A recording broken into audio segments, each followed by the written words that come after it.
Eu só pedia que você se identificassem, tá? Meu nome é Damian Broklavski, sou jornalista na France Press. A verdade é que eu gostaria de perguntar o que a senhora acha que vai fazer nesse tempo que vem agora. Se vai se concentrar na sua defesa, se vai ter uma atividade política, vai ter uma equipe de assessores que vai trabalhar com a senhora, ou vai talvez ocupar-se de alguns pendentes pessoais, porque também vai ter aí muito mais tempo do que vinha tendo seguramente nos últimos 10 anos ou mais. Bom, eu acredito o seguinte, sem sombra de dúvida, uma das questões que vai nos mobilizar é a minha defesa, né?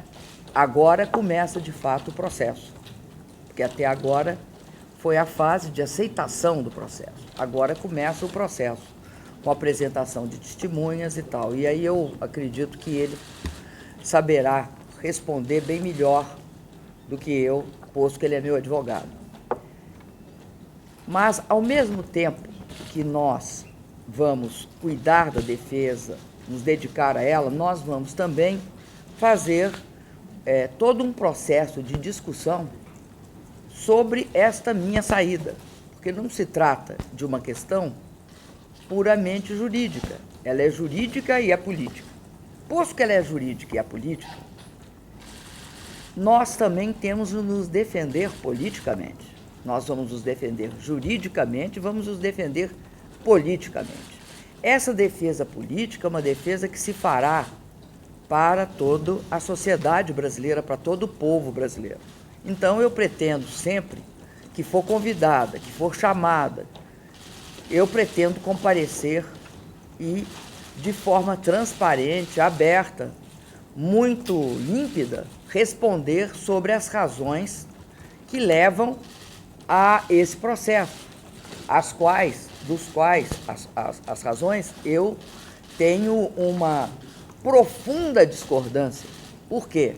Porque nós consideramos que não há base jurídica para esse processo e, portanto, este processo de impeachment é um golpe, na medida em que, se a Constituição dos regimes presidencialistas, e o nosso é um, contempla essa forma de retirada do presidente da República, ela exige, para que isto ocorra, dado que um regime presidencialista não é um regime parlamentarista, exige que haja consistentes provas e acusações de crimes.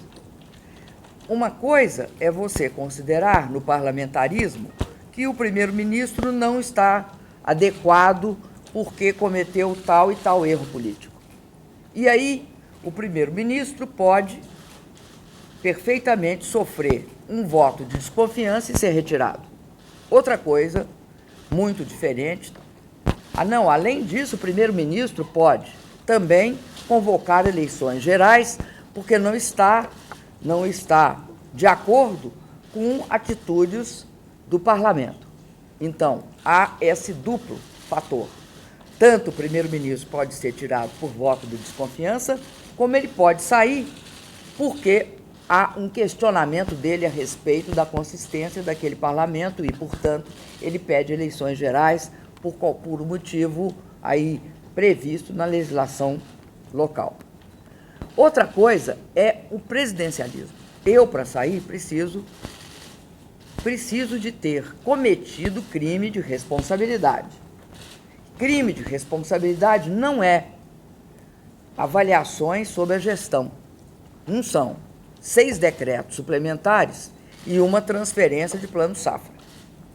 Na verdade, o que está ocorrendo é um mecanismo político pelo qual aquelas pessoas que não foram eleitas, cujo programa de governo foi derrotado na eleição por 54 milhões de votos majoritários, tentam e querem utilizar agora da prerrogativa do impeachment fraudulento, portanto, do golpe, para poder executar seu programa de governo que não foi aprovado nas urnas. Por quê? O programa que eu defendi, que eu dei suporte, é um programa de continuidade das políticas sociais, da inclusão social, da retomada do crescimento econômico. Agora, só lembro a vocês, nós, há 15 meses, precisamente, sofremos toda a sorte de sabotagem na tentativa de governar.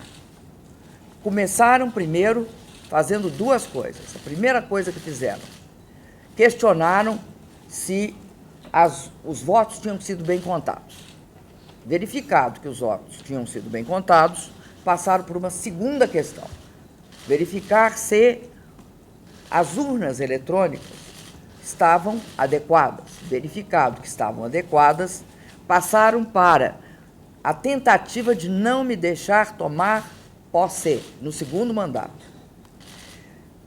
A partir daí, houve uma sistemática, um sistemático bloqueio. De um lado, um bloqueio. Qual era a estratégia do bloqueio? No momento em que a crise chegara ao Brasil, e mesmo considerando que o Brasil não tinha bolha, o Brasil tinha uma situação externa estável, porque tínhamos 375 e temos bilhões de reservas, talvez tenhamos hoje uns 378, flutua. Nós estávamos enfrentando uma crise e precisávamos de tomar medidas que deviam ser aprovadas pelo Congresso. Sistematicamente, todas as medidas propostas no sentido de sair da crise foram ou invalidadas, ou bloqueadas, ou aceitas só parcialmente. Depois, ocorreu uma terceira coisa, que eu acho importante destacar. Nós estamos no mês de março. Nenhuma das comissões necessárias para fazer funcionar o Congresso foi instalada. Por quem que devia instalar essas comissões? O presidente da Câmara. Então, há um sistemático bloqueio no sentido de fazer o quê?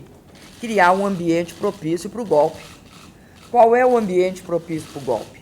É um ambiente de impasse, de instabilidade criada pelo impasse. Foi isso que foi feito de forma sistemática. Por isso, eu tenho dito que o impeachment é um processo que, na verdade, encobre uma tentativa de chegar indiretamente ao governo ou à presidência da República. Por quê?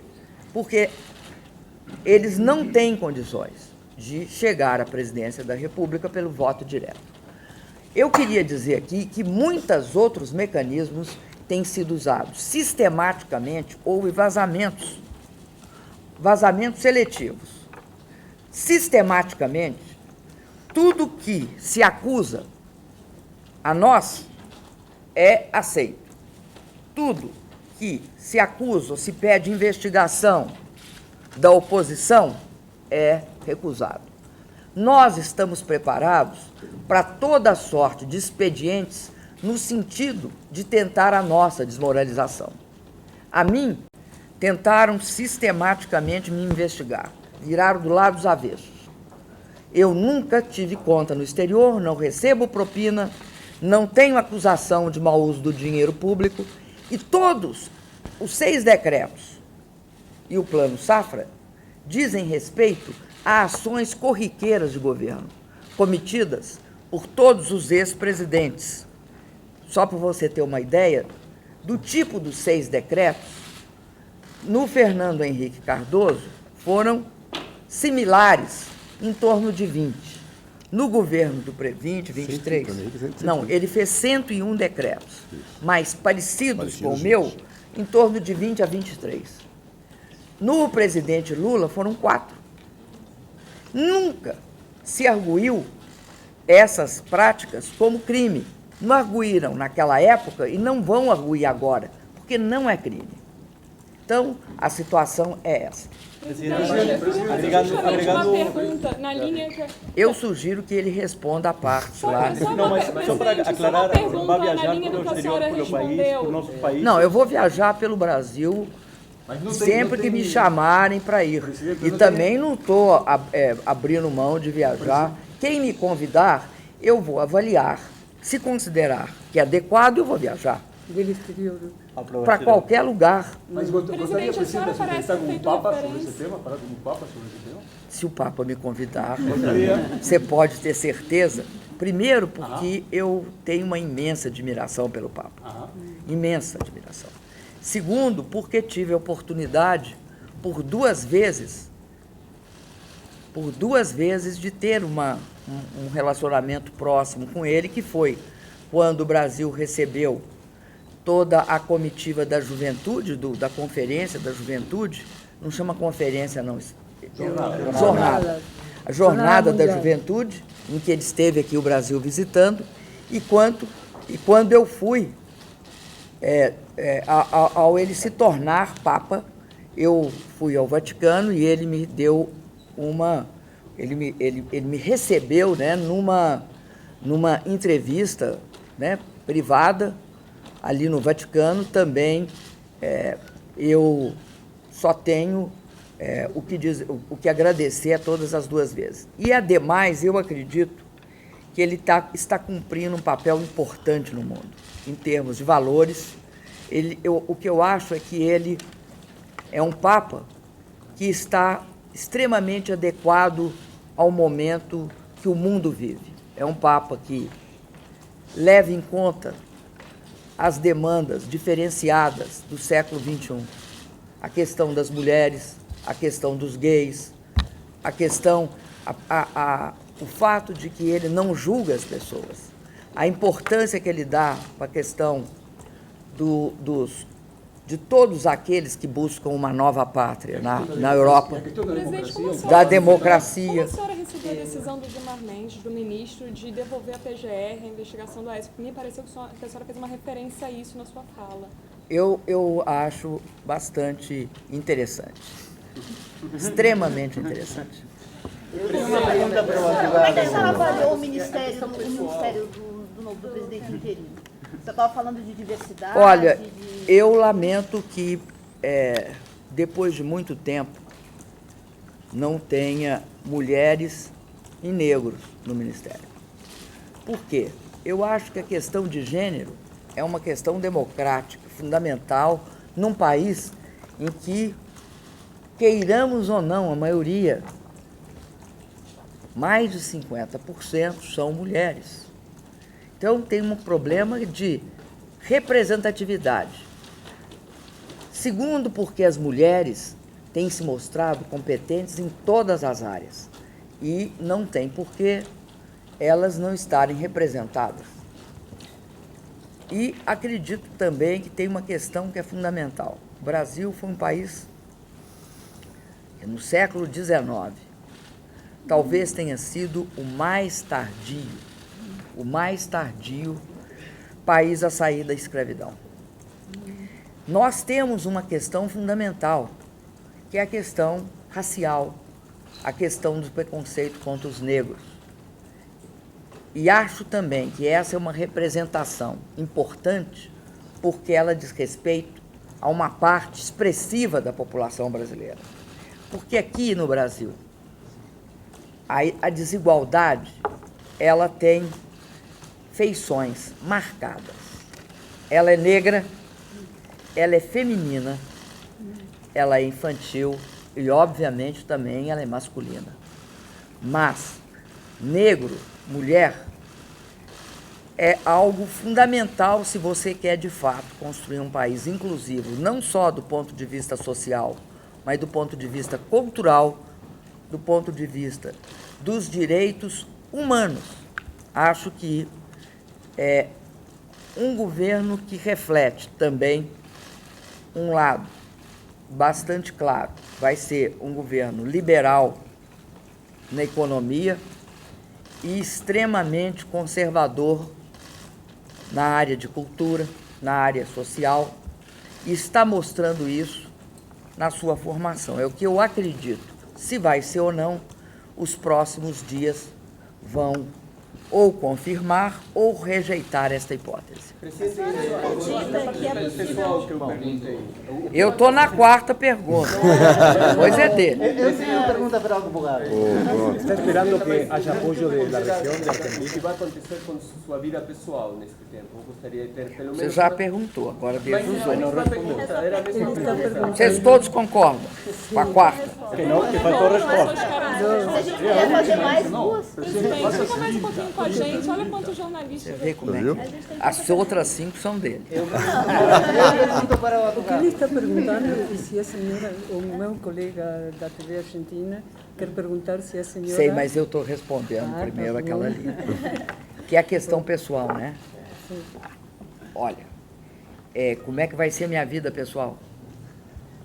Eu acredito que, na medida que eu me disponho a discutir com toda a sociedade brasileira, a atender a quem demandar a partir de uma avaliação, a minha presença, eu acho que vou ter não muito tempo para as minhas questões pessoais.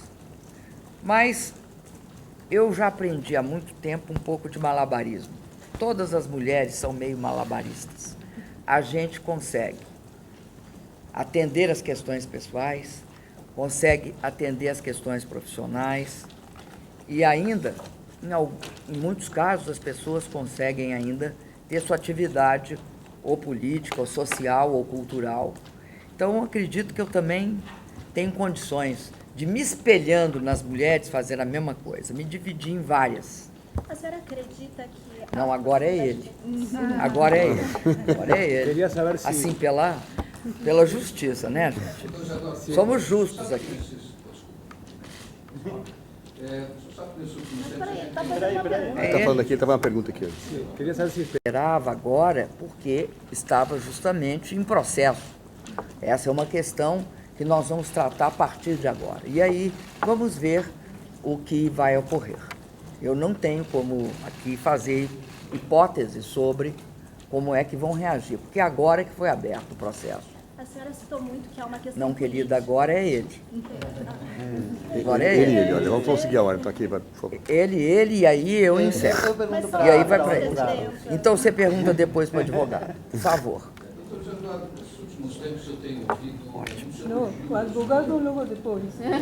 Então agora ela é ela. Presidente, Bom, perdeu, vocês notaram, agora é ela. a senhora acredita que conseguirá, depois de todo esse processo no Senado, voltar ao seu mandato? E se voltando, o Michel Temer conseguiu formar uma super base agora no Congresso para aprovar, há condições de continuar, de voltar num Congresso como esse, que já se mostrou favorável a ele?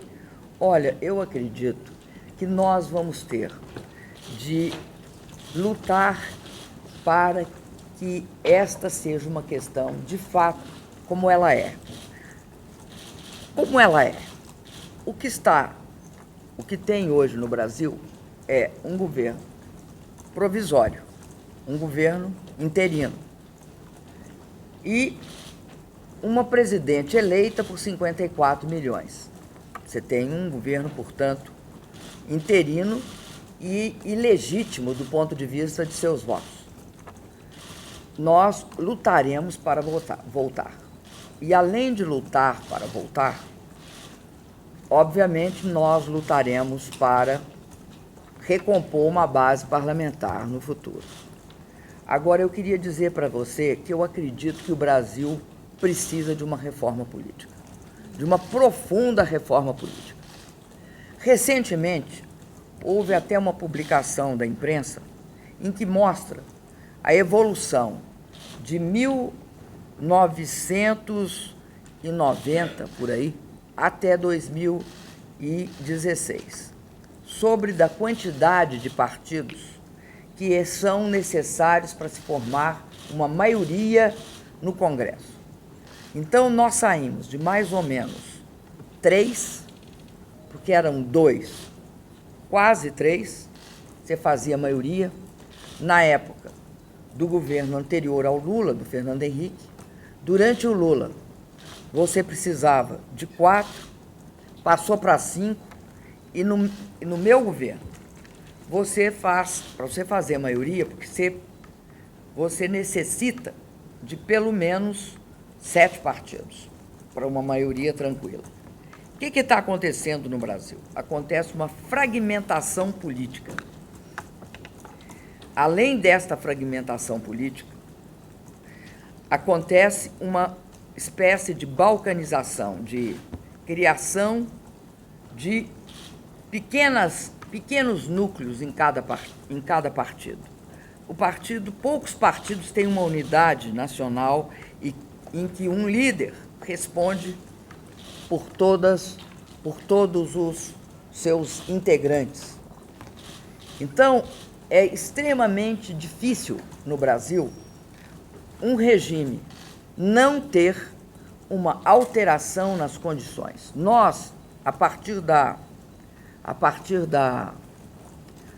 das manifestações de 2013, nós, escutando as vozes das ruas, naquela época, porque quero sinalizar que nós passamos por todas aquelas manifestações e jamais tivemos um gesto de repressão, cerceamento ou de impedimento de manifestação de opinião. Existe o risco disso acontecer agora? Eu estou enfatizando isso porque não sei se não existe. Acredito que um governo ilegítimo precisa sempre de mecanismos ilegítimos para se manter no poder. Mas, voltando à minha fala, naquela época, nós propusemos uma Assembleia Constituinte. Depois, como vimos que não tinha a menor chance de ser aprovada, defendemos uma reforma política profunda. Acredito que vai estar na pauta, nos próximos meses e anos no Brasil, é esta questão. Seja qual seja o resultado, a questão de uma reforma política profunda é condição para qualquer pessoa de bem dirigir o Brasil. Vamos lá.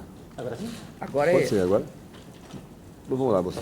Pois é. Eu tenho, nesses últimos tempos, ouvido mesmo de pessoas muito críticas, comentaristas críticos à voz dos trabalhadores, o presidente elogios ao senhor, que está montando uma defesa vigorosa e consistente do presidente muito sério. Agora, por outro lado, as posições jurídicas que o senhor trouxe foram sistematicamente derrotadas no STF, para não falar do plenário da Câmara, que é outra característica. Aí eu pergunto, há algum argumento jurídico, melhor que seja, que o senhor acredita que possa ainda fazer qualquer coisa nesse processo? Olha, eu acredito muito convicta naquilo que nós estamos defendendo. O que nós vimos na Câmara e no Senado foram decisões em que os nossos argumentos, não é que eu não diria nem que eles foram desconsiderados, eles foram driblados. Ou seja, não houve respostas para os nossos argumentos. Havia uma decisão política que estava colocada. E era como se você estivesse fazendo uma defesa sem que ninguém minimamente considerasse a necessidade de você ter respostas. E dou alguns exemplos. No caso das pedaladas, ou nos casos em que houve um atraso do pagamento para o Banco do Brasil relativamente ao Plano Safra, uma das questões que nós colocamos reiteradamente foi a questão relativa a qual é o ato que a presidente praticou. Porque para ter um crime, eu tenho que dizer qual é o ato. A denúncia não disse qual é o ato, o Senado não disse qual é o ato, a Câmara não disse qual é o ato. O que me pareceu mais estranho é que todos se referem à situação invocando algo que constava da denúncia original, em que os denunciantes, eles dizem o seguinte, aliás, é uma coisa que vocês vão achar curioso, mas é o que acontece. Eles, como a gente diz no Brasil, jogam duplo. Né? A primeira afirmação que eles dizem, o ato da Presidente da República, que prova isto, é o seguinte, que vamos lembrar, a lei não diz que é a Presidente da República que vai fazer a gestão do Plano Safra, é o Ministro da Fazenda. Então, ela não tem ato. Então, mas por que como é que estão chegando nela? Aí, a denúncia diz o seguinte, não, embora não tenha realmente a competência e atos diretos, a Presidente da República conversava diariamente com o secretário do Tesouro, o senhor Arno Agustin. Então, como ela conversava diariamente, há que se supor que ela tenha dado para ele alguma ordem. Bom, já começa o primeiro absurdo, né? Quer dizer, alguém que imaginar, sem saber o conteúdo de uma conversa, imaginar que na conversa teve um ato. Mas o que é pior é que essas pedaladas, elas dizem respeito ao ano de 2015. E em 2015, Arno Agostinho não era mais secretário da Fazenda. O Tesouro, perdão. Eu ponderei isso por diversas vezes. Ninguém me respondeu. Como se pode, então, se basear nisto, se a pessoa com que ela conversava, e já é ridícula a tese da conversa, sequer era secretário do Tesouro em 2015? Não tive resposta. Nem no relatório do Jovair Arantes, nem no relatório do senador Anastasia. Aí os denunciantes jogavam duplo, como nós dizemos. Eles falavam assim, bom, se você não quiser considerar que dessa conversa saiu uma ordem, o ato dela foi uma omissão. Omissão? Sim. Porque cabe ao presidente da República administrar toda a estrutura federal. Então ela se omitiu. Olha, então, um presidente da República, no Brasil, se alguém roubar um grampeador, né, vai ter um crime de responsabilidade. Como é que o presidente da República pode ter o dom da onisciência, né, para ser responsável por qualquer coisa que aconteça numa administração pública? Onde está o ato dela? A situação omissiva no direito, ela só ocorre quando uma pessoa tem um dever específico de fazer e não faz. Nesse caso, não. Ou seja, então, isso não me foi respondido. Dou um outro exemplo, claro, e aí concluo. É fato notório, indiscutível. E eu aprendi na Faculdade de Direito que fatos notórios não se provam, que são notórios, né? Eu vou provar o notório, né? Muito bem. Fato notório, nunca negado pelo próprio autor, que o processo de impeachment começou com um ato de vingança do presidente da Câmara, então presidente da Câmara, Eduardo Cunha. Ele dizia, ameaçava que se o Partido dos Trabalhadores não desse os votos para ele ser absolvido no Conselho de Ética, ele abriria o impeachment. Isso já se falava antes.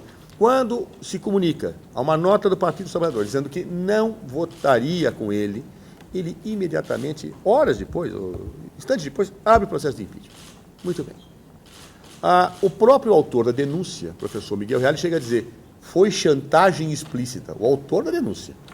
Claro, todos os jornais retratam isso, ele não negou, era uma represália em impeachment, etc. Isto, em qualquer país do mundo, configura um vício jurídico que chama desvio de finalidade ou desvio de poder. É quando alguém usa uma sua competência legal, não para cumprir a lei, mas para alcançar uma finalidade pessoal. No caso, como ele fez uma vingança, uma retaliação, ele descumpriu a lei. Isso vicia todo o processo. Muito bem. Eu arguo isso na Câmara. Em nenhum momento o relator da Câmara disse que não houve desvio de poder. Nenhum. Falou, olha, não se aplica, porque não se aplica não sei o quê. Algo totalmente sustentável. No Senado eu arguo. Em nenhum momento também se disse que ele não agiu com desvio de poder. Se fala, olha, isso é processo político, no processo político isso não se aplica. E no Supremo Tribunal Federal eu arguí a mesma coisa. E foi dito, olha, no mandado de segurança, nesse tipo de ação, não dá para discutir esta matéria, então tem que começar em primeira instância, para produzir prova, etc. Ou seja, o que eu vou te dizer é que isso nunca foi respondido. Há silêncios de resposta nesse processo.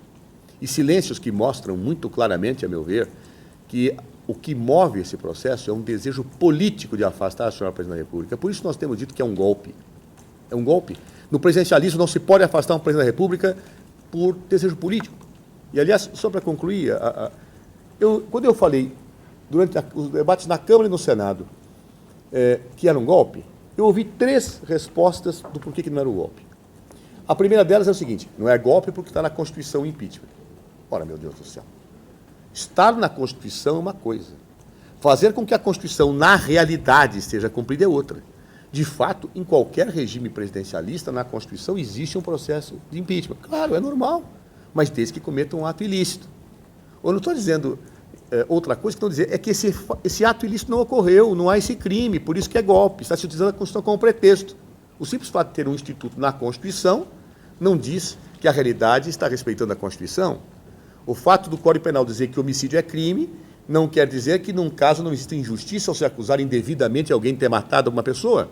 Então, esse é o primeiro argumento. Segundo argumento, não é golpe, porque o procedimento que foi fixado pelo Supremo Tribunal Federal está sendo respeitado. Está sendo respeitado, perdão. O procedimento está... Mas Eu posso cometer verdadeiras barbaridades, verdadeiras injustiças com procedimentos e processos que estão formalmente em ordem. Um procedimento, ele tem que ser legal, claro, mas é a substância que eu estou discutindo, é a substância que eu estou colocando. Isso não acontece. E o terceiro argumento não é possível o golpe ter direito de defesa. Não. Quantos processos injustos tiveram o direito formal de defesa na história da humanidade? Podia lembrar vários. Sacco e Vanzetti, nos Estados Unidos, com todo o procedimento norte-americano respeitado. Os processos de Moscou, que foram um golpe, efetivamente, em dirigentes da União Soviética. O processo de Moscou respeitaram ritos. E não foram violentos, não foram injustos, não materializaram rupturas claras com princípios básicos do direito. Então, por isso que eu te digo, eu estou absolutamente convencido dos nossos argumentos, absolutamente convencidos. No Supremo Tribunal Federal, até agora, nós só atacamos questões formais. Claro, há questões substantivas a serem atacadas agora e na defesa que faremos. E isso tudo nos mostra, nos dá muita convicção e muita tranquilidade. Aliás, eu te diria uma coisa, como é bom ser advogado acreditando na causa que se advoga. Né? Como é bom, como é bom. Eu até tinha o prazer de agradecer a senhora Presidente da República no encerramento da minha fala no Senado, dizendo obrigado pela oportunidade de me defender. Eu nunca pensei na minha vida, desde que eu me formei em Direito, que eu tivesse que defender uma causa contra um golpe de Estado no Brasil. Mas eu agradeço a Presidente a oportunidade de poder ter feito essa defesa. Agora vamos só ouvi-lo, porque é... Sim. Na verdade, a primeira, são duas questões. A primeira é repetida. Uma pergunta que eu já fiz, mas em outras oportunidades. há um tempinho. No momento, o senhor falou de que poderia questionar o mérito da acusação, o não central de tudo isso, no Supremo, e que seria feito oportunamente. Chegou a oportunidade já? Veja. Essa é uma. A segunda, a Corte Interamericana dos Direitos Humanos vai ser acionada? Olha, veja só. Eu quero só antes precisar um universo de fala com vocês. Porque a palavra mérito, ela é muito polêmica no direito. Claro? Muito polêmica. Né? Tem juristas que utilizam a palavra mérito como eu vou utilizar agora. Mérito é o campo de valoração política que existe em decisões administrativas e em decisões de processo de impeachment. É muito comum a lei permitir ao governante ter liberdade, aquilo que nós chamamos de atos discricionários. E o campo de valoração dentro da lei que a pessoa tem, de poder optar, de poder valorar, isso é o que eu chamo de mérito. Claro? Os pressupostos de validade de um ato, de legalidade de um ato, isso não é mérito.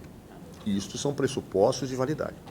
Então, eu diria a vocês que, aplicando esse conceito num processo de impeachment, e eu tenho visto muita confusão, porque eu vejo o ministro da Suprema Corte dizendo o mérito pode ser julgado, outros ministros, como o ministro Teori Zavascki, agora na decisão, o mérito não pode ser julgado. Vamos unificar sobre o que estamos falando.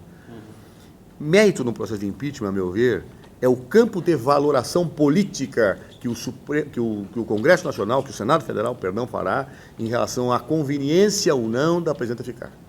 Isso não se confunde com os pressupostos jurídicos que têm a ver com a configuração do crime de responsabilidade.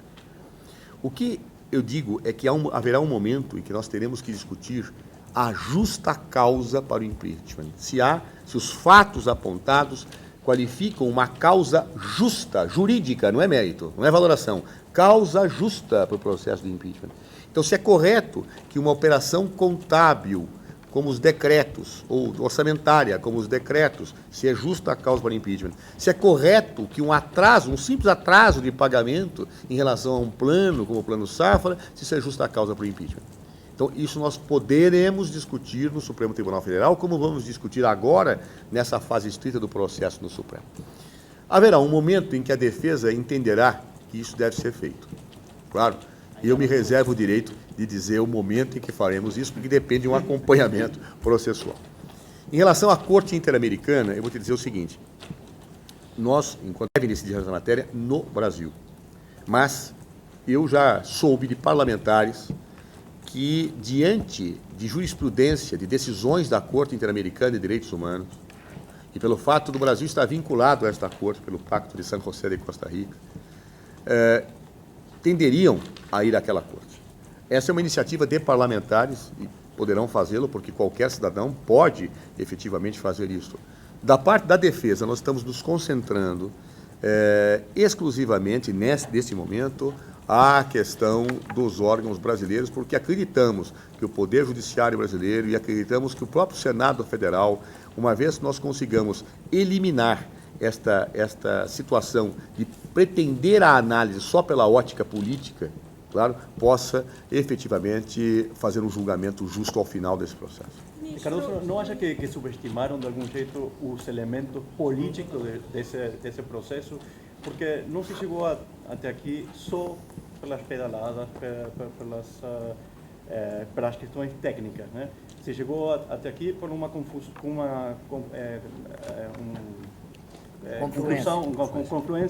de uma crise econômica, de uma crise política, uma crise ética que está, de algum jeito, vinculada mais, talvez pela imprensa, por distintas questões, ao Partido dos Trabalhadores.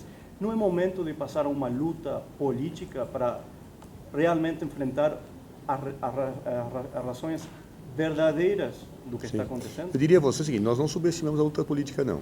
Tá certo? Quer dizer, ao mesmo tempo que nós fazíamos a defesa dos aspectos jurídicos, nós nos empenhávamos na luta política.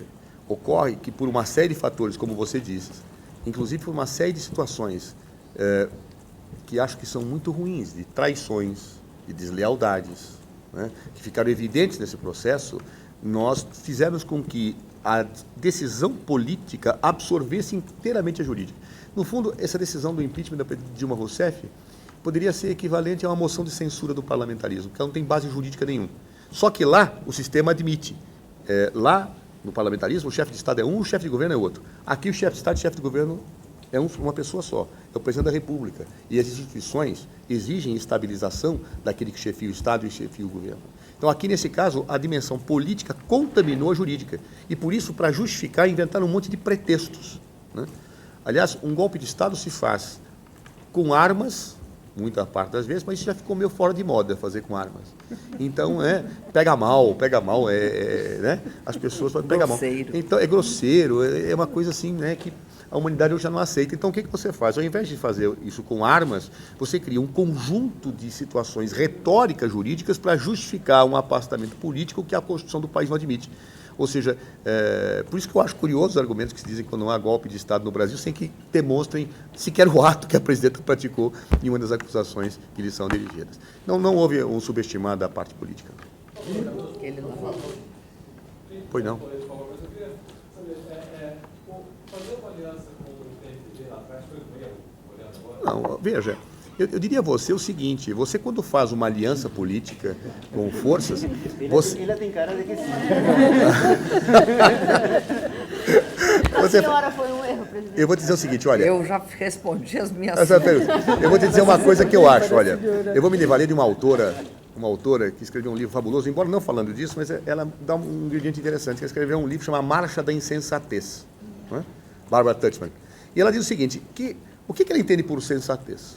Aquilo que, no momento em que você decide, você poderia saber que é insensato. Ele fala, não adianta olhar depois. Olhar depois é muito fácil, né? Eu olho depois e falo, olha, não devia ter feito aquilo, hein? Caiu. Caiu, não dá, tá certo? Então, no momento em que você tem que analisar uma realidade pelo momento em que você faz. E no momento em que você decidiu fazer aliança com o PMDB, todos os ingredientes mostravam isso. O PMDB aceitava o nosso programa de governo, que é um programa com as características que a presidenta deu, se somava esforços, basta pegar os discursos que o PMDB efetivamente fazia à época da campanha eleitoral. Se num dado momento você tem um descolamento por razões que todos aqui presenciaram, acompanharam, eu acho que ninguém jamais poderia prever uma situação desse tipo. Então você dirá, houve um erro? Bom, com os ingredientes em que houve a tomada de decisão naquele momento, eu acho que não. Olhando depois na história, vendo um conjunto de situações, é mais fácil você olhar depois que os fatos já aconteceram. Eu só queria dar uma parte aí. Eu acho que, e juntando com o que ele perguntou, eu acredito que nós estamos diante de uma compreensão nova a respeito do presidencialismo na América Latina. Acho que um conjunto de, principalmente, essa questão de que está fora de moda o golpe militar, ela coloca um problema para todos aqueles regimes que, como o presidencialismo, tem data fixa para iniciar e para acabar. É o descontentamento de grupos, geralmente de grupos das elites políticas e econômicas num país. O que acontece? Acontece que, durante 16 anos, nós viemos implantando no Brasil um programa de inclusão social, um programa que não era um programa liberal, um programa que valorizava, por exemplo, o pré-sal, que assegurava um certo padrão de comportamento. Não era um padrão de Estado máximo, mas, sem sombra de dúvida, não era um padrão de Estado mínimo. Ora, muitas pessoas nas elites estavam descontentes com isso. Aí vem a crise. Em todos os países do mundo, a crise significa que o país vai enfrentar dificuldades econômicas. Não existe lugar nenhum do mundo em que isso não se deu, em maior ou menor medida. Nós tentamos, e até o último dia, enfrentamos a crise preservando programas sociais. Todos os nossos programas sociais foram preservados. Bolsa Família, Minha Casa Minha Vida, ProUni, FIES, PAA, que é compra de alimentos, cisternas, integração de São Francisco, que é social, territorial e também econômico. Mantivemos também grandes obras econômicas. Ora, há uma outra visão de como é que o país tem de se comportar diante da crise. Esta visão criou uma sólida aliança entre vários segmentos. Aproveitou-se de um conflito que está caracterizado no Brasil há muito tempo entre executivo e legislativo, e as condições, perceberam condições bastante favoráveis na medida que havia uma versão dada pela grande imprensa brasileira a respeito da situação. Então, o que acontece? Acontece que o impeachment passa a ser um dos instrumentos. Ninguém, nem o mais lúcido dos analistas políticos, pode ter como avaliar esse conjunto de situações. Como é que eles se combinam para criar esse momento?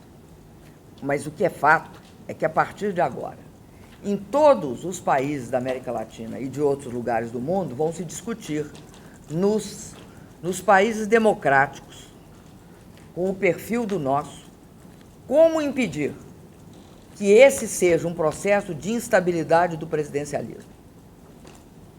Né? Como ele terá de ser transformado para que, daqui para frente, qualquer divergência maior, ou o fato, vamos lembrar disso, geralmente no Brasil, quem vai para a presidência da República tem eu diria, uma adequação maior, uma plasticidade maior com os interesses do conjunto da população.